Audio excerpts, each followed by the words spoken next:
Last time, we charted the early life of Tiberius Gracchus and the state of the Roman Republic after its triumph in the western Mediterranean. Tiberius, along with several other reformers, had designed a piece of legislation aimed at reducing inequality in Italy called the Lex Agraria, and, by the end of last episode, had succeeded in ramming it through and turning it into law. His opponents in the Senate, though, were determined to oppose the implementation of the law, leading to deadlock and potentially fatal consequences.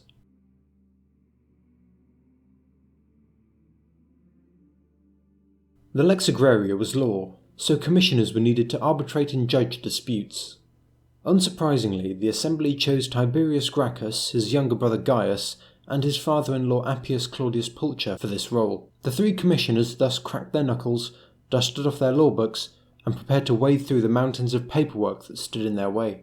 Tiberius still had enemies, and though they had been driven back, they had not been defeated. Now they would have their revenge. It was the Senate's prerogative to assign funds, so when the time came to divvy up resources for the commission, they received a pitiful amount, just enough to cover their daily expenses, but nothing more. At a stroke, the land commission was dead in the water, since no money meant no one could be paid to account and survey stuff, and that meant no progress. All Tiberius could do while this project was kneecapped in front of him was watch, and quietly rage. Shortly after this reversal, a Graccan partisan died suddenly, and, regardless of whether it was foul play or not, Tiberius grew increasingly paranoid. As a politician with a sharp eye for theatrics, he wore mourning garb and went to the forum begging the people to protect him and his family. The walls seemed to be closing in on Tiberius and the commissioners. No money, plenty of enemies, and a turbulent year as tribune of the plebs that would soon be coming to an end. But events from afar would once again serve to flip the situation on its head and give the abortive land commission a new lease of life. Night shrouded the city as a foreign diplomat came shuffling in. He was tired, sweaty, and had come from a kingdom far, far away. The kingdom of Pergamon, to be precise. Several years ago, Tiberius's father had been part of the negotiations in an alliance between Rome and the Pergamese, and, for the second time now, Gracchus the Elder's good reputation would help Tiberius from beyond the grave, and the diplomat chose to rest in the house of the Gracchi. As he rested his tired feet, he finally revealed the reason for his presence. Attalus III, king of Pergamon, was dead, and, more shockingly still, he had willed his kingdom to the Senate and people of Rome. Attalus III had no heirs, and did not wish to see his kingdom fall into chaos, so he saw Rome as a far safer choice. Tiberius may have feigned concern, but deep down he was probably jumping for joy. He couldn't believe his luck. Out of the blue, Rome had just been lumped with a new kingdom and all the riches that came along with it, and, on top of that, the Gracchi were the only ones who knew. Tiberius held all the cards, and didn't waste any time in playing them. As dawn broke, he gathered the people and spoke to the crowds, breaking the news that Attalus had willed his kingdom and treasury to the people of Rome. As such, the people's assemblies should have control over where that money went, so Tiberius induced them to allot a portion of these funds to the new land commission. Now things could get moving. While he may have felt a certain level of smug satisfaction in his triumph, Tiberius knew that he would have to face the music at some point, because, to be crass, the Senate was going apeshit.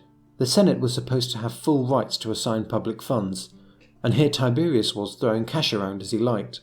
As senatorial opinions of Tiberius hardened, he realised the realisation that would be the bane of many politicians' lives.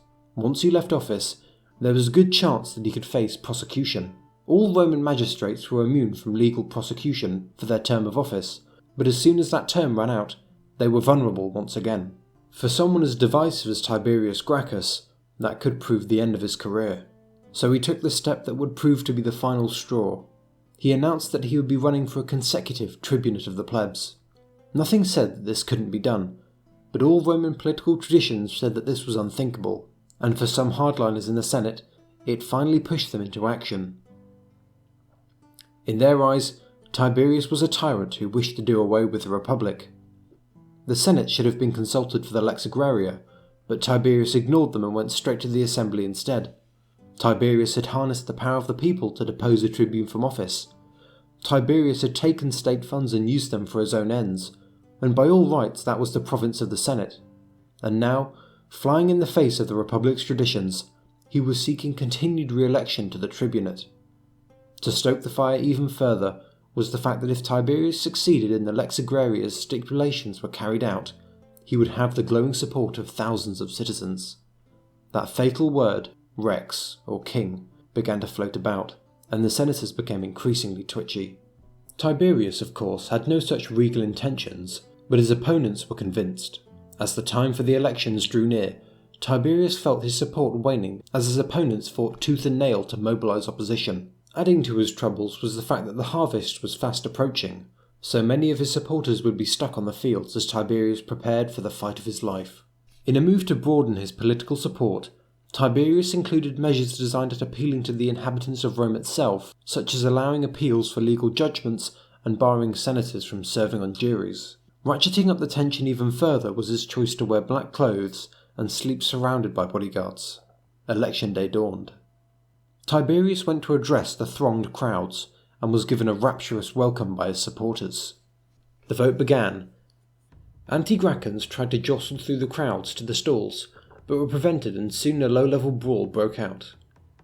Back in the Senate, a session was convened in the Temple of Fides, and it was soon overtaken by rampant rumours. Some said that Tiberius was preparing to crown himself king, as tensions rose to fever pitch. The most prominent of Tiberius's enemies in the Senate was Scipio Nasica, the Pontifex Maximus. He demanded that the consul present do something, but the consul at the time happened to be Mucius Scaevola, an author of the Lex Agraria, so he merely delayed and vaguely said that if anything the assembly did was unlawful, he wouldn't regard it as legitimate. Nasica was unimpressed, and decided that enough was enough, something had to be done. Nasica assembled a mob, calling to his fellow citizens, "Let those who would save our country follow me." Weapons were not allowed in Rome, so they armed themselves with table legs and whatever else they could find. Tiberius and his supporters were warned of the approaching mob, and prepared to stand their ground, but their morale wavered as they saw the Pontifex Maximus among them. Nasica's mob crashed into the Gracchans, and since the Gracchans were unarmed, cut through them savagely. Dust and blood filled the streets of Rome as hundreds were killed in the mayhem. Among the dead was Tiberius Sempronius Gracchus. He had been fleeing the slaughter when he was tripped up on the corpse of one of the slain, and was beset by a tribune and a senator. Using crudely fashioned table legs, they bludgeoned Tiberius Gracchus, a tribune of the plebs, to death in the street. The sun set on that day, the bloodiest in Rome's municipal history since the Gallic sack all those hundreds of years ago. But unlike that day, Rome would not emerge from this explosion of savagery reforged into something stronger. Instead, the Republic began its slow descent into chaos. As the dust settled on the streets of Rome, the senators patted themselves on the back for a job well done, and prepared to round up all those connected to Tiberius. A commission therefore was established with the power to hand out capital punishments to those remaining Gracchans. Many were outraged at this, since only the assemblies had the legal authority to pass capital sentences, but the Senate was set in its flouting of the law. The irony of this was a bitter pill to swallow. The Senate had no problems invading the legal domain of the people, but when the people had stepped into the domain of the Senate, it had led in part to the slaughter of a sacrosanct tribune. To fan the flames further was the fact that only lower class people were attacked by the commission. Not even the senatorial authors of the Lex Agraria were punished, despite being central to the whole affair. The Senate was not completely tone deaf to the situation though, and accepted that two compromises had to be made.